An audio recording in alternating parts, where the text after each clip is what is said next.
little bit like the first episode of the podcast way back when, Frank, when you were the first time appearing on VUX World. Yep. Long time ago now. I think I might have even alluded to the fact that you might rap today. Not to promise anything. I could dig. I'll tell you what I'll do, right? I will dig out. I'm going to first of all post this this live broadcast into the event, so the people who have said they're going to turn up to the event will be able to get the link really easily. So I'm going to do that first, and then what I will do, just for you, Frank, given that this is your first appearance on VUX World. You mean third? Third. Sorry, my mind's getting distracted because I'm trying to paste that link. third appearance on VUX World. I will dig out the rap that I originally performed on your first appearance. How's that? Yeah. Go for it. Sure. Yeah. Should we try that? Okay. While I dig out this rap, Frank, for those who are not diehard listeners of VUX World, why don't you briefly tell us a bit about yourself, a bit about Speakeasy? Try and make it different to the first three, if that's possible. Sure. Let me try my best. The one analogy I often use as far as my role at Speakeasy is, if you're an Avengers fan, I'm kind of happy. And then my co-founder and CTO, Moshe, is Tony Stark. I might have used that one before. But so I'm the guy who tries to get out there and try to set things up for Moshe to do incredible things. I know we're going to talk a little bit about his patent later on that we're proud to have been recognized for. But I've been in the contact center, software, or AI industries now for going on 15, 16 years. And I'm from Philadelphia, which I know is part of your rap, and a basketball coach at heart. But really passionate about all things customer experience and AI. Nice. And we'll get into that patent very, very soon. I found the rap, and for those of you tuning in that didn't witness the majesty of the Prince of Bel-Air rap in 2018 when Frank was a guest on the VUX World podcast, this is what I wrote for Frank, and this was part of the introduction to Frank being on the show. And it goes a little something like this. And you've got to imagine the Prince of Bel-Air theme song at this point, right? Otherwise, it makes absolutely no sense. But everyone knows the Prince of Bel-Air theme song. So it goes like this. In Greater Philadelphia, born and raised, sales and marketing is how he spent most of his days. Chilling out, maxing, relaxing, all cool, coaching some b-ball inside of the school. When a couple of guys who were up to no good said you need AI in your neighborhood, he made one prototype and his mum got scared. She said, you need to launch this and put it out there. He whistled for some cash, and when it came near, he built some tech that when you speak, it listens, it can hear. If anything, I could say that this tech is rare. So we thought, why don't we chat about it and broadcast it on air? He dialed into the call about 7 or 8 and will yell in an hour, your homes, smell you later. His name's Frank Schneider, and he's finally there, sitting on his throne in a speakeasy chair, because you're the CEO, you see. So how cool is that? Pretty incredible. It's your real talent is you should just be doing freestyles and just spitting bars on every VUX World podcast. That's basically what I should be doing. Yeah. And the good thing about it is that you had no idea that was coming. And so your reaction was absolutely priceless. Oh my God.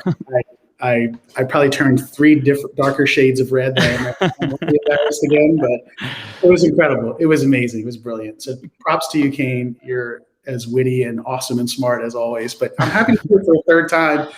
There's a competitive side to me that feels like, I am leading the league in appearances on VUX World.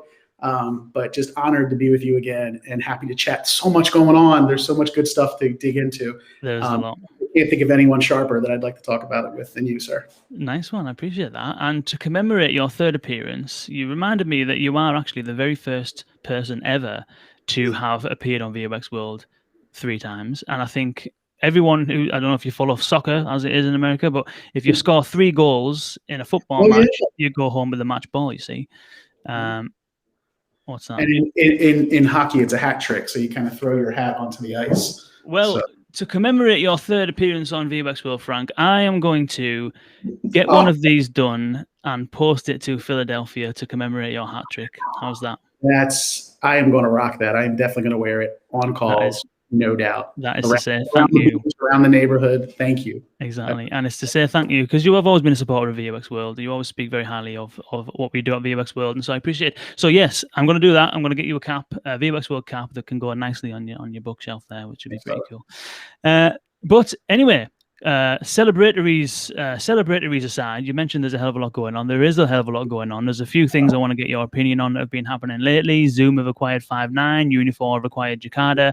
But before we get to there, when you were first on VUX World in 2018, you were talking to us about speech to intent technology, the kind of uniqueness of what you were building at Speakeasy AI, and patent pending. 2020, you came back on the show, patent pending. And recently, you've actually been awarded the patent, guaranteed, signed, sealed, and delivered. So first of all, congratulations, and secondly, let's have a little bit of a chat about what that is. For those that are, obviously everyone's familiar with speech technology, but what is it about this patent that is so special? Yeah, that was going to be my sort of rap intro. Was going to be.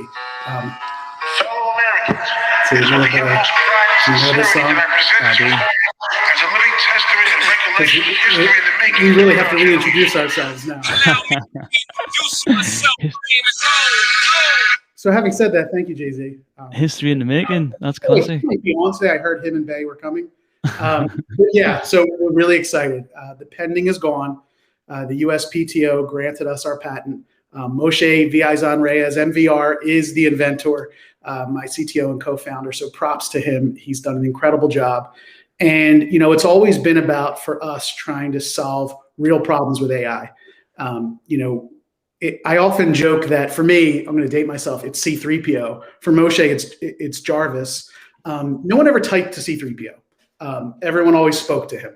You know, and no one types to Jarvis. They speak to him. And voice recognition, this concept that you must transcribe it like a court stenographer, have no context, and then just push that transcription somewhere else and expect it to perform with great scale is folly. And we learned it the hard way, because when we were at our prior digital chatbot company, we were trying to get digital chatbots to work in voice conduits.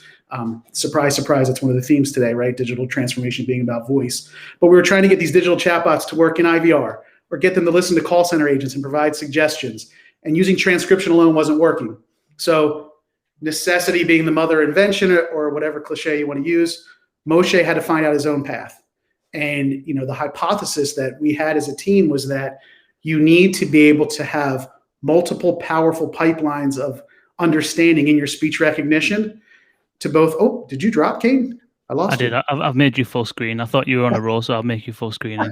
Exactly. I lost my roll. This idea that, you know, transcription in those buckets of speech to text, text to intent, intent to answer, and then let's turn it back the other way with maybe a speech synthesizer. To have successful conversations, automated conversations, or conversations where you're sitting alongside a human agent and a customer, it's really hard to do it with those antiquated pieces of technology. So what our patent does is it allows us ultimately to set up the conversation for success more easily. So by using audio and phonetic pattern matching, as well as learnings that we've cultivated and also annotated and self-learned in our neural net, which even our neural net has 4 different sort of pipelines going on at the same time: an NLU engine, an intent engine, Scriber, which is our own speech to text engine, to give us the control that we want without being too nerdy. And again, I'm non-technical, to allow us to swap context easily, to have fully conversational experiences that morph as the conversation goes on. You just can't do it with transcription alone. So now this hypothesis that we've already been proving before we got the patent is now cemented. It's IP. And the reality is we've been trying to wait for voice AI to do these things in our dreams for, 20, 30 years, let alone the last 5 years, or let alone since 2013 when someone said digital transformation. And now we can finally scratch the surface of, for our world, which is contact center world, contact center AI, how do we solve these things for customer care? How do we do things in support and in revenue sort of protection and revenue generation that customers or that brands couldn't do for their customers in the past? And it's all about reducing friction, understanding the customer in their own vernacular, their own vocabulary, and getting better each time, and being pragmatic about, let's give you the control and the vision and the trust and transparency into, here's how the engine is performing, here's how the speech recognition is working, here's how we can tailor it and influence it, rather than just do this transcription templated world where we just try to fit things into boxes that were never designed to really have a voice experience. So maybe I said too much, but there's a lot of risk reward involved, calculus involved in how do we actually try to solve the real use cases in voice automation or voice AI or even digital AI at the risk of disrupting customer experience or at the risk of maybe sending more people to the call center. And it allows people to sort of put themselves into these boxes and have Accenture or Deloitte tell them as part of their digital transformation journey, they need to swap out their BPO call center.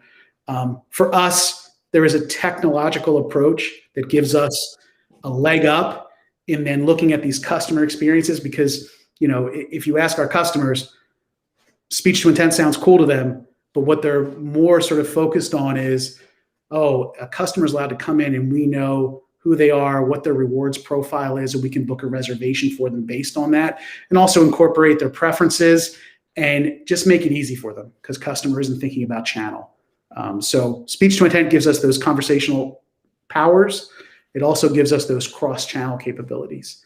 So I hope that helped. Interesting. So you're talking there around that typical sort of pipeline of speech to text that then gets fed into an NLU. This is how the vast majority of systems and platforms work. And then the NLU alongside some kind of dialogue management for understanding what to do with the result of the NLU and how to keep context of the conversation, that kind of stuff. So lots of systems have, the speech part is just a bolt on. So pick out most, if not all actually, but most of the voice kind of platforms, whether that's platforms that you use to publish things onto Alexa or Google Assistant, or if you use them to publish things into your contact center, most of them will use that speech recognition that's an external bolt on. Yeah. Then they'll have an NLU, natural language understanding engine, for those that are either new to this or what have you. And then you've got the dialogue management side.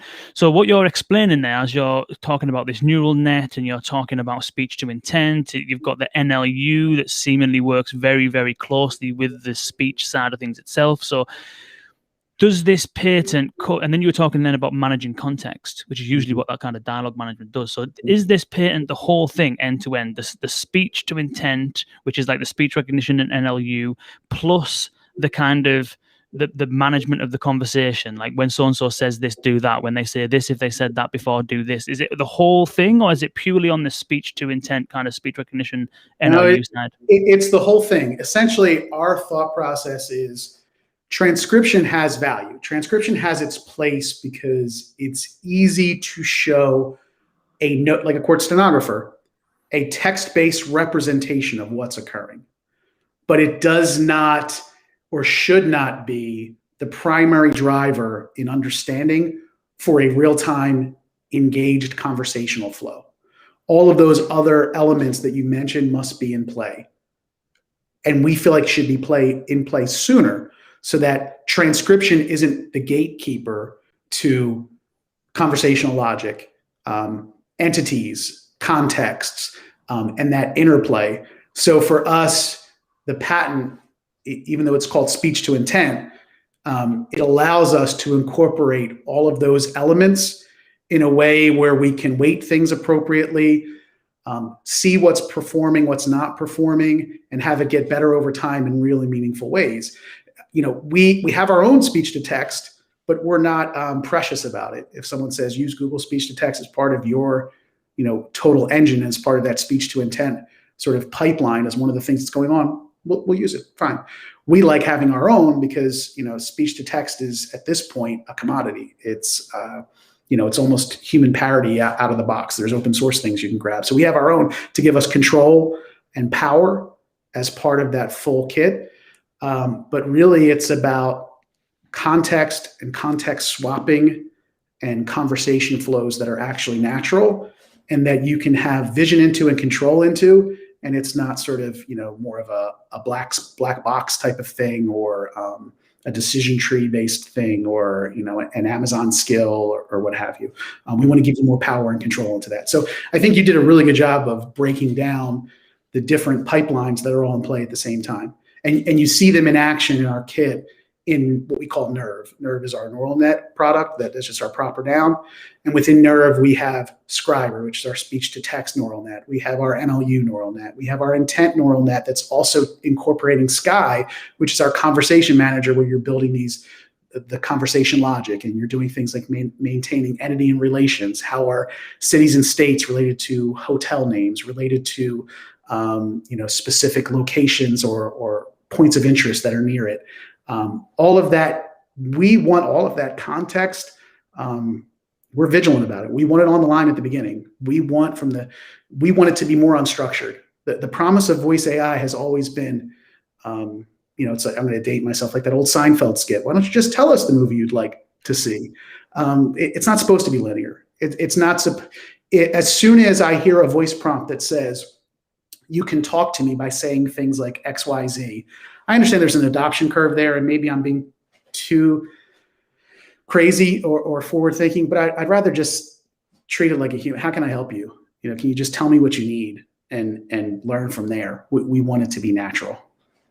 I'm just going to open the titles. Interesting. So if everyone who's tuned in, by the way, we've got quite a few people tuning in. If you do have any questions about either this or about the topic, which we'll get into in a moment, why digital transformation has always been about voice, any questions that you have for Frank, stick them in the comments and we'll do our very best to get to them.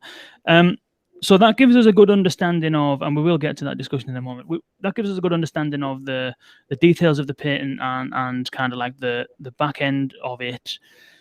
For someone who's tuning in who is, let's say, not really au fait with this, let's put ourselves in the mind of a buyer, someone who just wants to know what the output is. So all of the things we've been talking about, and I like the names, by the way, it is sounding very much like HAL and all that kind of stuff, like Nerve and Sky, and that's pretty cool naming structure.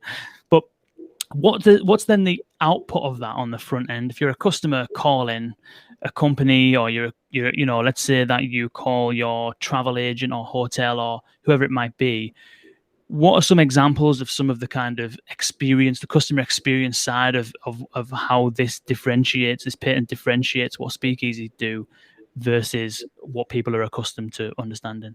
Yeah, where the rubber meets the road a lot of times is in what are called entities. And entities are sort of like objects in AI that represent very specific things, places. It could be proper nouns. It could be dates and names and information, just specific elements to the context of what someone's saying. And it's very different than an intent. So if you say, I want to make a reservation at the Kimpton Palomar, Philadelphia. Kimpton Palomar, Philadelphia is the entity. Now, that property, that hotel, which I mentioned because I really like that property, that hotel can be described in so many different ways, is near so many different things, is descriptive or meaningful to the customer that calls in to describe it in their own specific personal way. Not to mention, because it's in Philadelphia, they might have a voice that sounds like mine. So my accent says things like water, which is H2O, or radiator, which is that thing that emanates heat. And every once in a while it flares up. It's a problem I can't get rid of because I grew up in Philly.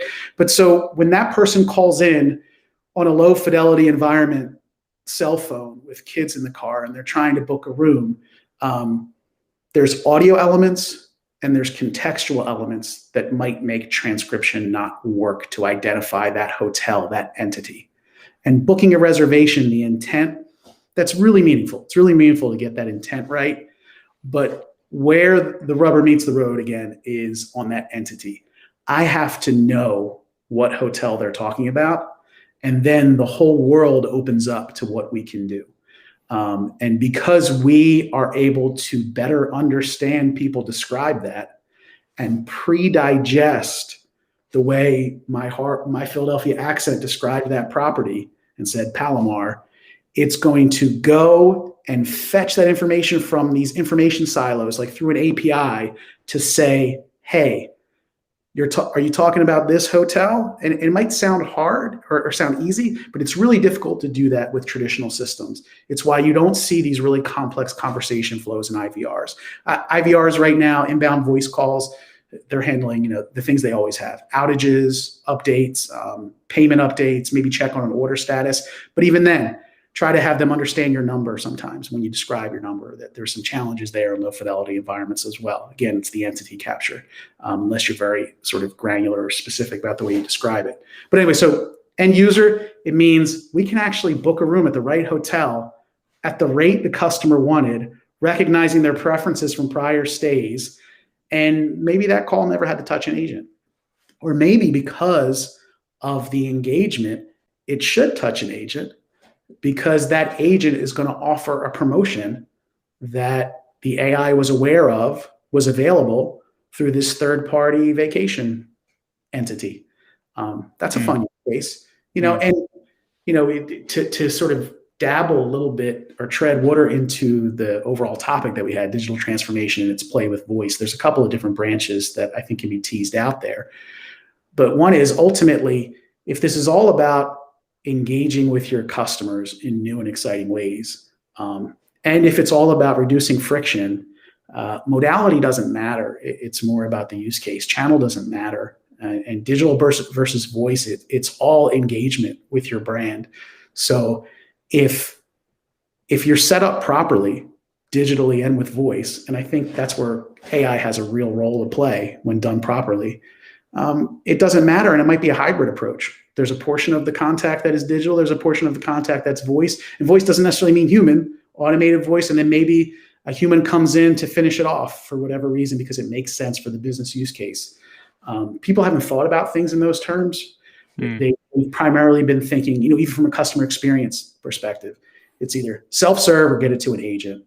And then maybe there's some elements of trying to improve friction. But it's always been about that cost calculus for, deflection, containment, and those kinds of things. Interesting. I've had the same problem, by the way, with accents. I remember when I used to be in uni, I used to say, if I was talking about a house, I would say an house. I pronounce house without the H, and so everyone used to think that I was calling a house a nouse with an N, because I would say an house for some reason. I don't know why, but yeah, can't shake it. When we look at our calls real time in our system, we'll show transcription. Again, it has value as a note taker. Like, here's what transcription caught, and you'll see sometimes, like, maybe water, the transcription spelled it out as WOODER. But speech to intent, because it's aware of context and the entities that matter.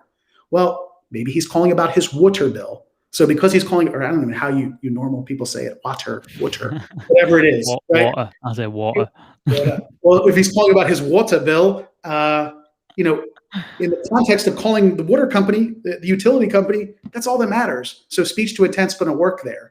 Whereas transcription, it's a simplification, but it's the truth. Whereas transcription is going to say water, we have no intents based on water. We have no entities for wood. We're a water company. Yeah, interesting. And it's interesting how you're talking there around the interplay between voice, chat, or other channels plus live agents, and how all that kind of works together. And when we spoke last time, and I ran a poll about this as well, which was that I'll let you explain the logic. You explain it a lot better than me. But the reason why all of these digital transformation efforts that have been obviously undergoing for a long period of time over the last sort of decade or so, every company has got some kind of digital transformation program. And you said something last time which really resonated, which was around how it's all really been, in some way, shape, or form, all about voice from the beginning. And so I'll let you kind of explain your narrative on that, and then we'll move into digging into it a bit more. I guess at a high level, it's personal to me. It's personal experience, and now I'm seeing it play out in the industry, and it's my own frustration. So, I worked for a call center, took calls, and then I wound up in a software company that did sort of hosted telephony, ACD, IVR, and I was so happy and excited to get out of that world and not deal with the sort of albatross or annoyance of voice automation and these inbound phone calls, and how hard and how tough it was to solve for those problems that were over there, and get into digital transformation. And digital transformation in 2011, in my own career track, it meant AI, and it meant chatbots, and it meant mobile apps, and it meant the website is the front door to every engagement. And fundamentally, digital transformation was talking about things like improving user experiences and streamlining business processes and a new way of doing things. Maybe we'll do everything agile, and we're going to optimize both operations and infrastructure. We're going to simplify IT services, and all this is so exciting and wonderful, and it gets distilled in these beautiful and elegant web pages, and maybe trying to break down information silos. And then at the end of the day, this whole digital transformation is going on, and the call center is still handling 10, 20, 50 million contacts a year. Depending on the type of brand that you are, and increasing, and increasing, right? Because voila, this wonderful, beautiful, elegant website or this beautiful app, it didn't kill your call center, despite that's what people had hoped, and all the people who were doing the really sexy, exciting things over in digital UI, UX, and there was a lot of wonderful gains made. So I don't want to diminish it or insult those practitioners, because I was one of them. That's what I did for a living. I was a digital sort of transformation consultant. But it always wound up coming back to voice in two ways. The more traditional, hey, the call center's still there, churning out contacts, and that makes it hard to see the ROI gains on these wonderful digital experience initiatives or these agile methodologies we're now using. And voice doesn't move as fast on those antiquated technologies as like a digital sprint would. So that's one way. The call center is not dead. And the second way is ultimately all of these interfaces, whether it be natural language search, whether it be chatbots, whether it be live chat and messaging, and folding all of these things into how you come to a website and get the information you need, or how you come to an app and get what you need. They all start to become more conversational, and then conversational AI. So you have these two things going on where it's, hey, the call center is still a vibrant thing that everyone's still using as, because digital hasn't prevented those contacts. And is it because digital has failed? I don't think so. But it's because there's other use cases that still need to sort of cross the divide. And then secondly, all of these digital things that you've built now are supposed to be conversational suddenly. Well, again, not to beat a dead horse, but no one types to C3PO. No one taps on his screen. At some point, voice has to be the interface.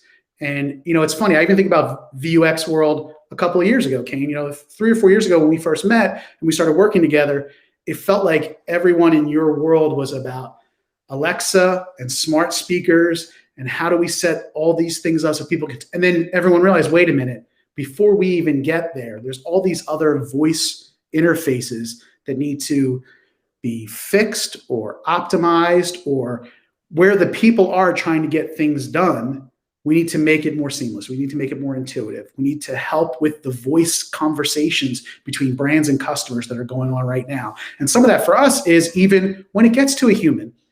If you have a good voice AI technology, you should be in the mix there. You should be helping support the agent and the customer in that conversation. And that, not to make it about us, that's where it dips back into our patent, because speech to intent allows us to work with all these disparate systems and allow us to sit on the line and make integration possible without that clunkiness of just speech to text alone, to listen to call center agents. So ultimately, I feel like digital transformation, at least for me in my career, went from all of these exciting digital initiatives and a new way to do business and a new way to engage brands and customers to, hey, we were ignoring maybe some other elements at our folly, or maybe not ignoring, but maybe just hoping. And I have a mentor who always says to me, hope is not a strategy. So we went into it hoping that all this digital goodness in the traditional sense, I'm not a big semantics guy. Like, let's define digital and let's define it. My understanding is, right, all these digital things and the common understanding of what that means did not stop those voice contacts from happening. And then simultaneously, digital turned into conversational interfaces where you're typing to them. And I think we can't ignore that voice needs to be in the mix anymore. Yeah, definitely. And I've got a very similar background in the digital transformation space, and I can say that some of the projects that I worked on were specifically geared towards reducing contact center contacts. Yeah. So the sole aim wasn't for anything else, wasn't for necessarily reducing cost, I suppose is linked, you could say, but it wasn't for improving customer experience necessarily, although there's probably that's a byproduct perhaps. But the sole point was help the contact center manage this stuff because it's just too much. Basically, the customer service is rubbish, not because the agents don't know what they're doing, because they're really passionate about it, but it's rubbish because people are waiting on hold for half an hour because there's just too many calls for them to handle, essentially. 100%. And it shocks me. Like, for example, I take demos for products that I might be looking to buy, right, for my company. And I took a demo a week or two ago for like a new way to help with help desk tickets. So not like quite like a Zendesk, but almost a wrapper on that for better like dashboarding and for administrative vision into it, right? So when the guy's giving me the demo, he says to me what everyone has said in digital transformation since 2012. He said, and if you buy this from me, and he didn't know what type of company I was. Like we don't have a big call center. We help big call centers. And he was like, you'll reduce your contact volume by 40%. I said, wait a minute, everyone's still saying that about everything now? That's software. So I'm going to reduce my contact volume by having a better dashboard. How am I going to do? And then it became like personal for me. Like, wait a minute, everyone stopped saying that. Whereas we sit down, we feel like the way to sit down with a brand is say, here are the top 10 intents or top 50 intents going across your enterprise, across all channels that customers are trying to engage you with. And this is how many of them are handled by humans right now. This is how many are handled by automation right now. And here are ones where maybe there's a hybrid, right? And let's talk about what's the best experience for the customer. And you'll often find that you'll save money also. But this idea that everything you buy is going to reduce 40% is the magic number. Whenever I hear someone say, I'm going to reduce 40% of the contact center volume, I say, oh, okay. I know what training you went to. Yeah, was that like a white paper released in year 2000 or something like that? And it's like it's a bit like when in 2018 there was a stat. Someone did some research, can't remember who it was, but there was a stat that said that by 2021 or 2022, 50% of all searches will be done by voice. And that was just the thing that everybody ran with in every presentation. Everyone you speak to was like, your 50% search is going to be done by voice, And so it probably comes back to something like that, doesn't it? It totally does. I got a couple of anecdotes for that I prepared for today. So first thing I did was, I remember in 2013, a lot of people saying it was the year of digital transformation. I just remember that from when I was in the space. 2013 was. So I tried to find all these old research, and I won't say which analyst house it was that was betting the biggest on 2013 being the year of digital transformation, but it's a big one. And all of their white papers and prediction things, you can Google them, but you can't click on the links. All the links are dead. Interesting. So I'm like, I wonder why. Wow. But the one prediction I found from another pretty big analyst firm was that by 2020, 65% of your customer care interactions 65% of your customer support interactions will occur on Twitter. And I won't say who it was, but I thought that was amazing. I was like, 65. Wow. I mean, that's amazing. I mean, so if, if I had to guess, I don't even know what the largest bank in the world's call center volume inbound might be like, I don't know, 250 million a year out of probably a light there. My friend Mike will check me on this one. 65% of those interactions are going to happen on Twitter. It does us no good to sort of, it's fun, but it does us no good to put, but the reality is, how long are we going to transform, right? Till we actually start seeing meaningful results. And are we going to be self-critical with each other and really hold each other accountable for tackling the meaningful use cases with AI? Or are we just going to actually sit there? I mean, even for us, for voice technology, this idea that digital chatbots now can just ingest all these transcriptions and work in voice, it's my own industry, but I still don't think people are singing the praises of the performance of digital chatbots from a customer's perspective yet right now, let alone to now let's just jam transcriptions at them and boom, they work in voice. It's just not, it's not the reality of the situation. So yeah, a lot of those predictions looking back are very funny, Kane. I read one yesterday that said we're no longer going to have devices in the next 10 years. I thought that was interesting. Not going to have devices, and that's okay. So how are we going to engage? Like I'm no longer going to have this brick in my pocket that I have a hunchback because I have to constantly stare at it. Well, are we just talking to a pair of glasses? Are we just talking in the ether in our living room? Hey, Comcast. Why is the bill so high? And the speaker said, maybe, right? But I still feel like I can't. The one thing I know I can't eliminate yet is voice. Yeah, until we start communicating telepathically, I can't eliminate that voice has to be part of the equation. Definitely. There's another thing. I've got a few slides on this from presentations from in the past, which is the year of mobile. Exactly the same thing. 2009, it's the year of mobile. Articles in all kinds of publications. 2010, and I just go slide after slide after slide. 11, 12, 13, 14, 15, and there's one from 2015 that says, now it's the year of mobile because we'd reached like 50% penetration or something like that. But it just goes on and on and on. It's like the year of mobile is whenever you were building mobile apps or mobile websites. You know what I mean? Yeah. But yeah, I've got a couple of follow-up questions around that, around the whole role of digital transformation. But we've got a question from Georgios coming on YouTube. You alluded to it earlier on around the technology with Speakeasy, not just in helping customers on the front end having the call, but also agents on the back end. So Georgios says, curious how voice AI can help a human agent on a live call with a customer. I wonder if you can elaborate. He's asking for some examples of use cases. I wonder if you can elaborate on how that works. We don't want you to throw your call center agents in the bin. I was a call center agent once upon a time for a hearing aid company, and I had to talk with frustrated elderly people who were trying to manage a new piece of technology. And I think what I was solid at as a young person was empathy. And I think what I was solid at was trying to explain complex things to someone who maybe didn't quite understand it. But what I knew I didn't have was a ton of knowledge on the inner workings of the hearing aid itself. I think I knew a base level, but not a lot. And I knew I had to be on the floor quickly because they were overwhelmed with inbound calls.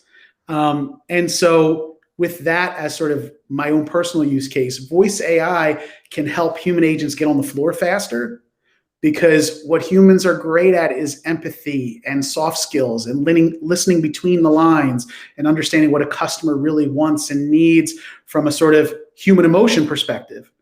But from a skill set perspective, or from an article or a knowledge-based perspective, Georgios, yes, retrieving an article, a place to look, or even suggesting an answer saying, I heard that this customer asked for a hotel with a piano bar in Memphis.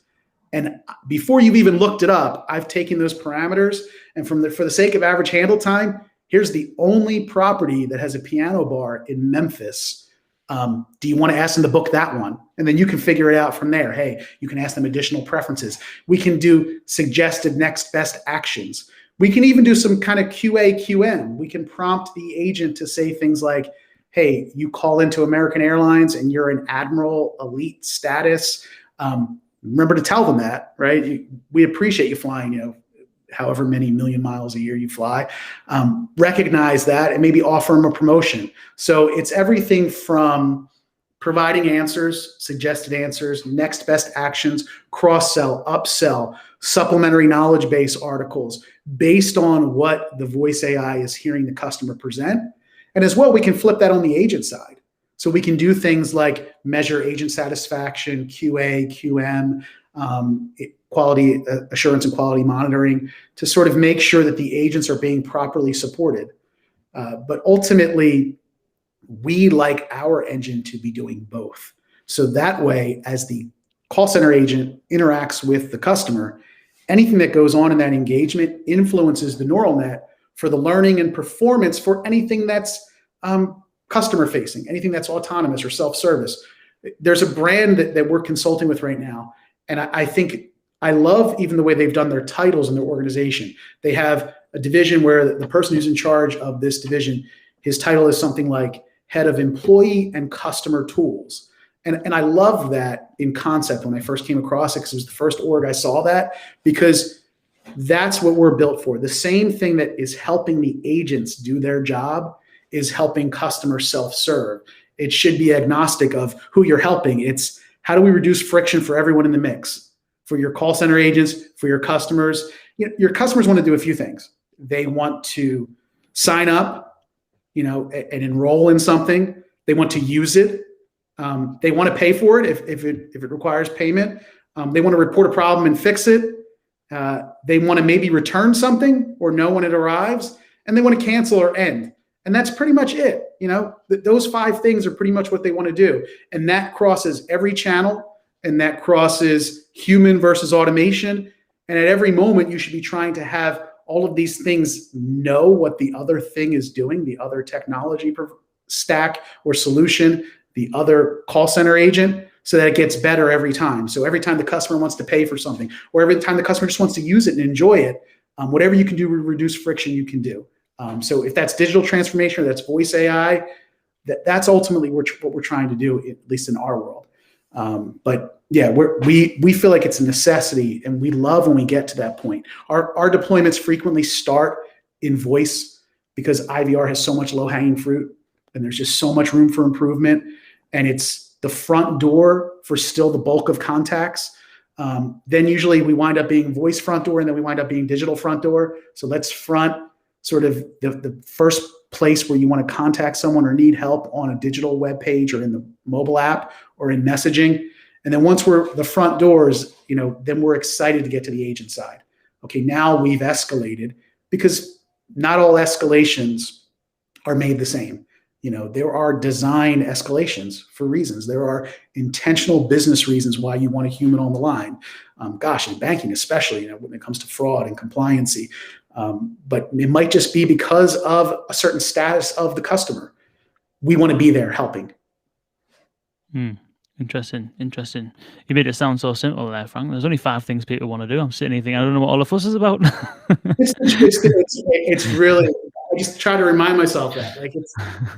That's all they want to do with your product, with your brand, with your services. And I think, it's funny. That's why I love things like customer effort score and frictionless. And, there was a paper in the Harvard Business Review a few years ago that everyone went crazy about. I think Matt Dixon wrote it, where it was kind of like, don't delight your customers anymore. I actually think easy is delight. But, and the digital transformation initiatives had a whole lot of things on it about the relationship you have with your customers, and everyone wants a relationship with their brand. I mean, most people don't want a relationship with their bank. In some level, they kind of want to get things done, and they want to do those 5 things, depending on the service, and they want to feel secure, right? With banking, you want to feel safe, and you want to feel protected and smart about who you've chosen to bank with, and you want things easy. But easy is never not one of the ones. Interesting. It's interesting as well what you were talking about, how I like the concept of agent assist being such that the tools that the agent is using are the same tools as the customer is using. And so there's a parity, because that is essentially what a lot of the digital transformation efforts especially you talk about low-hanging fruit. A lot of the low-hanging fruit in early digital transformation efforts is taking forms from line of business systems that agents complete on the back end, and just making those forms available to users on the front end. So it sounds to me like it's a similar sort of concept, but only probably in reverse. Maybe most start out with trying to optimize the front end, and then over time bring it into the back end and almost give the agent the same tool as the customer, rather than giving the customer the same tools as the agent. That's a very astute point. I mean, there's always been so many interesting conflicts of interest in this world, where you and I both sort of consult and work and are practitioners. And one is, your most high value asset, your customer, talks to people who aren't the best paid, no offense to call center agents, but are maybe the most valuable, if not the most valuable, because they are representing your brand on every interaction, and they take great pride in it, and they know what they're doing for the most part, overwhelmingly so. And if they don't, they should know where to go to get help. And digital transformation ignored call center agents. I mean, that I know for sure. You can debate whether or not it ignored voice. There wasn't a lot going on. It was, let's not worry about them and we won't need as many. And it's, personally, I find that almost insulting to call center agents, number one. But number two, it's insulting to your customers that, we'll just, it's like, I'm sure Gartner will have a new one this week. How many are going to, and I love Gartner, but they always sort of forecast how many jobs are going to be automated away. And automation is coming. I don't think it's Elon Musk level what he thinks is going to happen yet. But we need to help these agents get their jobs done and deliver contacts at the right time, so that there isn't 3 hours on hold or a 65% abandon rate. Well, clearly you can't eliminate your agents. If an abandon rate is you call in, you get put in that sort of IVR queue, and then you hang up. If your abandon rate is insanely high, it's not because you need less agents. There's something else going on. It's interesting that my auntie is staying up here at the moment. I haven't seen her for a while because of COVID. Shout out to my auntie Lynn. I've been telling her to check out VUX World on YouTube. So 45 minutes, I'll clock that. I'll tell her to go and check it out. But the conversation always happens when you talk about the kind of work that you do with anyone really who is not kind of in this industry. And the conversation always comes about around automation, job losses. And this is a conversation that I was literally having last night. The future of this technology, if it continues in automating all of these different phone calls, and then there's job losses, and there's job losses with, as you mentioned, lower skilled, lesser paid people, therefore probably those that are more likely to be victims of poverty and things like that. And my view has always been that, like, certainly in the near future, contact centers have always just been overwhelmed. And also customers just want to get stuff done. You mentioned it earlier on, people don't necessarily want a relationship all the time with something. Most of the time people phone because they've probably tried to do something somewhere else and it hasn't worked. And so they just want to get something done. And so I don't see, as you mentioned, any risk in the short term of any of this kind of stuff. But who knows where this technology is going to go? Who knows how sophisticated it's going to get? Who knows what the next, let's not say 10, but what the next 50 years have in store. And so I'm assuming, maybe not, I don't know if you've experienced this conversation in terms of in your professional life. You probably have, certainly in your personal life, but in your professional life, I'm assuming most clients will come to you because they want to automate certain things. But I'm just wondering how you address, or what your thoughts are on that concept of the future of AI in general means job losses for lower skilled, lower paid people. Do you subscribe to that, or do you think that things will be moving in such a way that jobs emerge, things change, and there isn't going to be that? I don't know if there's ever been a time in industrialization's history, or technology's history where, and I'm probably out of my depth a little bit here, Kane, but there's never been a time when it hasn't adapted and new jobs haven't sprung up as a result. I know for us personally, we hire people to be AI annotators to help review transcripts with our neural nets to sort of tune transcription models. So if Wooder was hard to recognize and that transcription needed a little bit of human tuning, we have people just reviewing those notes, and it's almost like an editing job or a proofreading job. And those jobs are similar sort of in skill set potentially to what some call center agents do. So I see it in my own company that there will be additional jobs as a result of this. But we're sort of all about optimizing what you have right now. I mean, it's one thing to think about what will the call center look like in 2050 or 2030, or, and I know I can make some bets, but I know I'm probably going to be as wrong as that analyst was in 2013 on Twitter. What I do know is this, and I often say this, I mentioned my basketball, I often say be here now. And it's very hard when people call themselves things like futurists. And I always like to see that on LinkedIn. I'm a futurist. But I'm at a voice AI company, a contact center AI company that just got a patent that, Amazon and Google doesn't have. Really cool. Moshe's amazing. I'm really proud of that. We're bringing the future right now.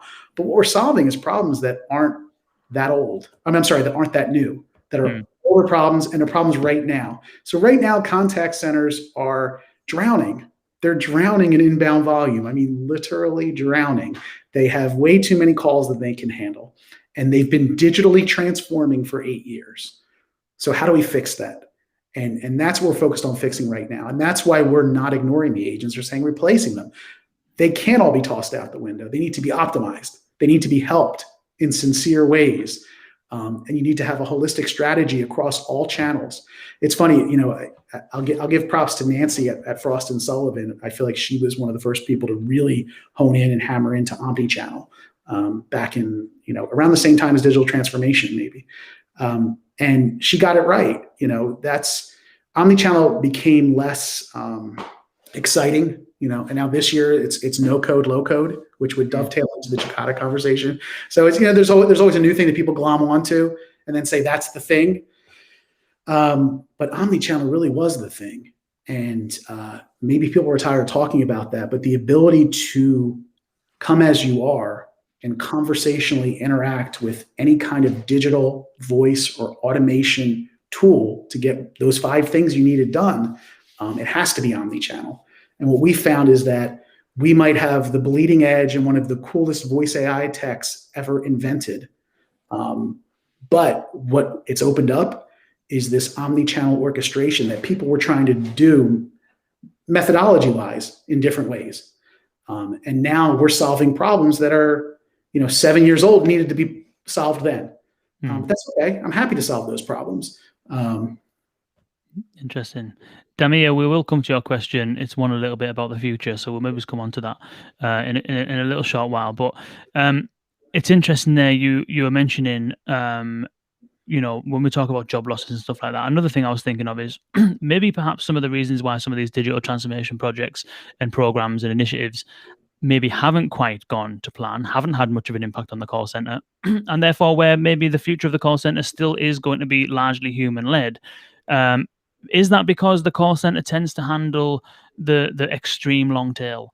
If everyone's serving themselves online and ordering stuff and booking stuff and getting stuff done online, surely it's only the very difficult stuff that hits the call center, and therefore the scope for automating that is less so than on the website. Would you say that in your experience that is the case, or not?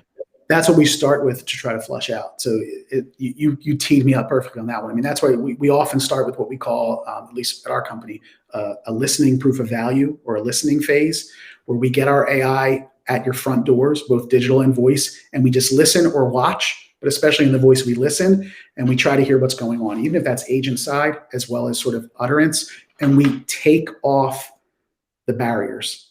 So there's no more DTMF or pressing or say 1 for this or press 1 for that. There's no more. I remember when natural language IVR first came out, and it said things like, you can talk like yourself or talk like a human. I don't know how else you would talk.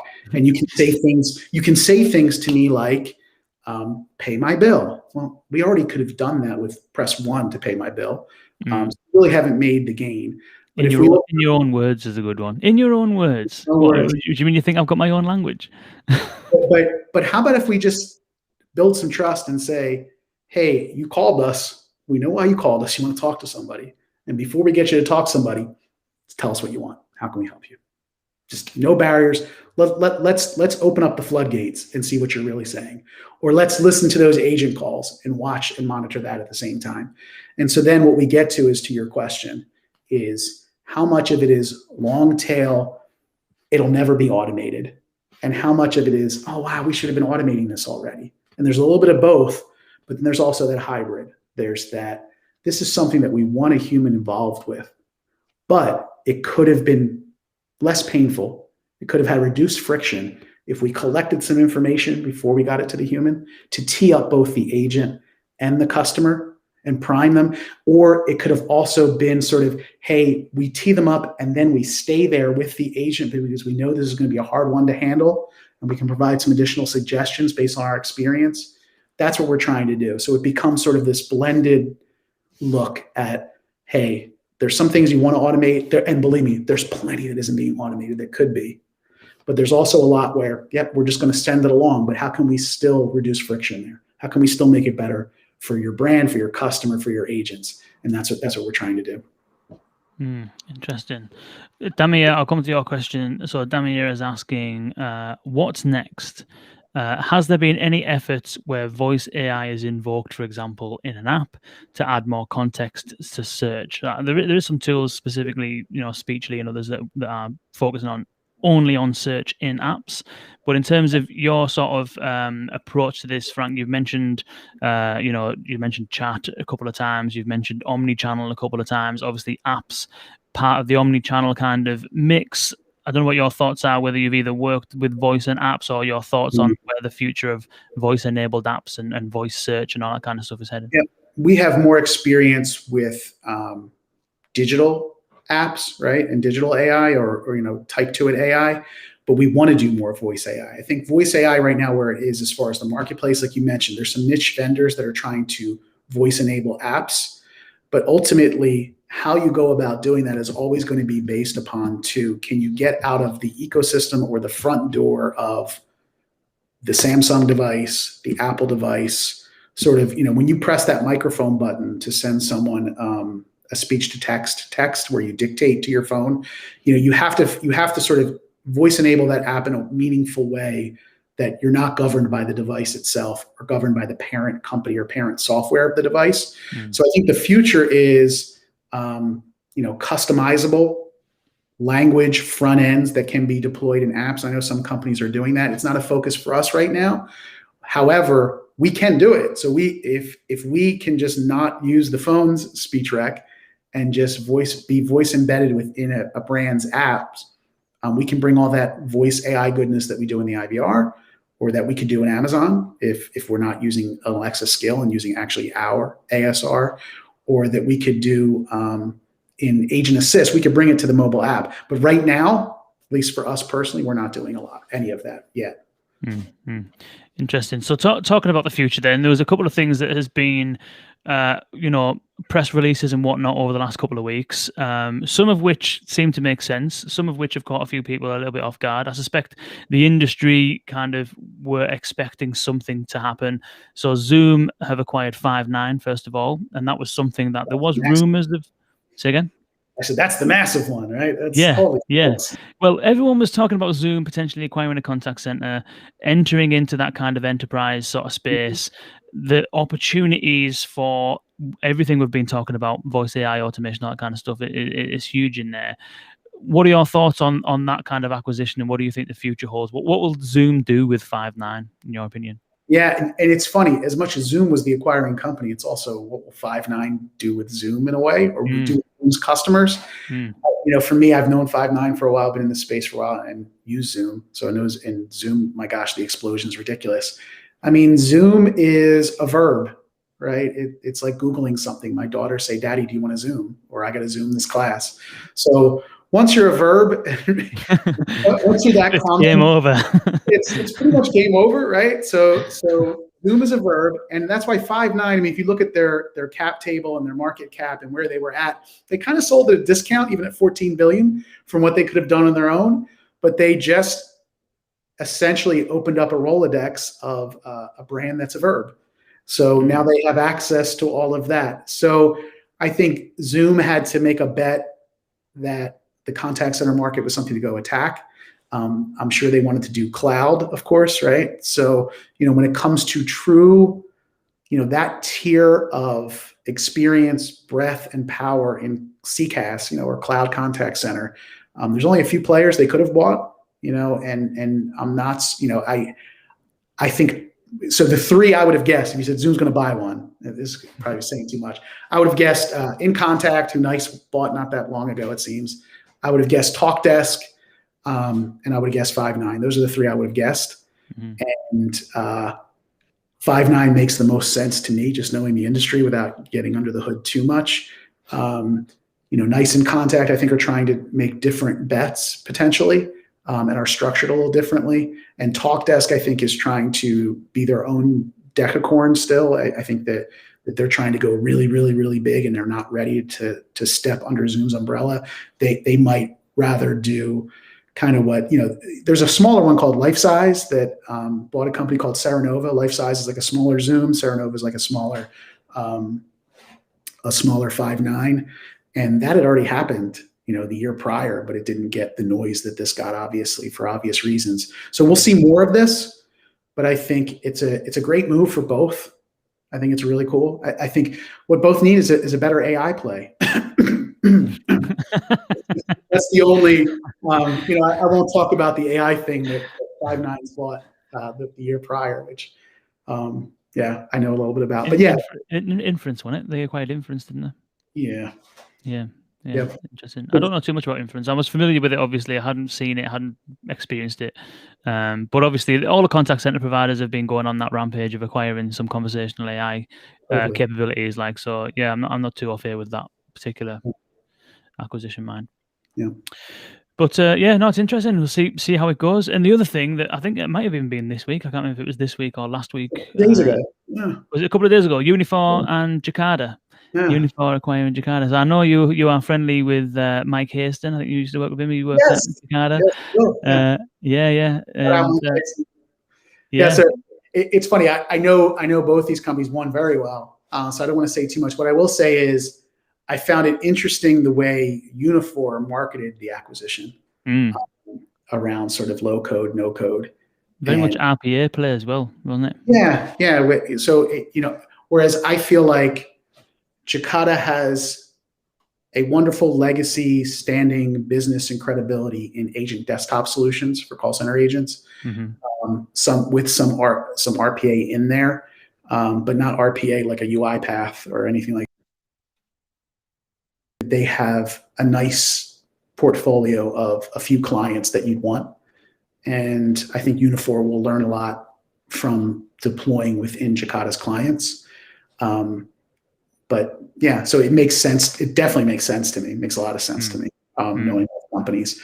But Unifor, they have so much funding. I mean, they're drowning in funding, and their narrative to the world, I like. I think they're spot on with a few things. So it'll be interesting to see if this means they're going to be able to, maybe with this acquisition, talk a different kind of enterprise game, because Jakarta was a very small company, but usually kind of like us, usually tried to sell the big brands as a small company, as opposed to having, what Unifor or what Five9 traditionally does, which is lots of sort of mid-market customers. So it'll be interesting. It was surprising to me, but not surprising after it happened. Like, surprising in that I know that company and I had no wind of it, which is good. Props. So it was surprising in that way, but it was kind of like, oh yeah, that makes a lot of sense. It makes a lot of sense for both. It'll be interesting to see what Unifor does moving forward with it, because I think the main thing that if I was in Unifor's seat, that I would like that I got is maybe a better understanding of some North American enterprise buyers, which I don't think that they have a lot of. Yeah, absolutely. Yeah. And it does sound from, the press release and stuff like that Unifor are more interested in this acquisition on that back end side of things, the agent assist, the RPA kind of side of things, and seemingly, because Unifor does have conversational AI kind of capabilities. I'm not 100% sure whether it's rooted in voice or whether it's rooted in chat with a voice piece added onto it, as some of them do. But I think like that, yeah. Most people, it's really hard to do voice agent assist. So there's a lot of people in the agent assist marketplace who just do agent assist, Balto, Cresta, there's a new one every other week.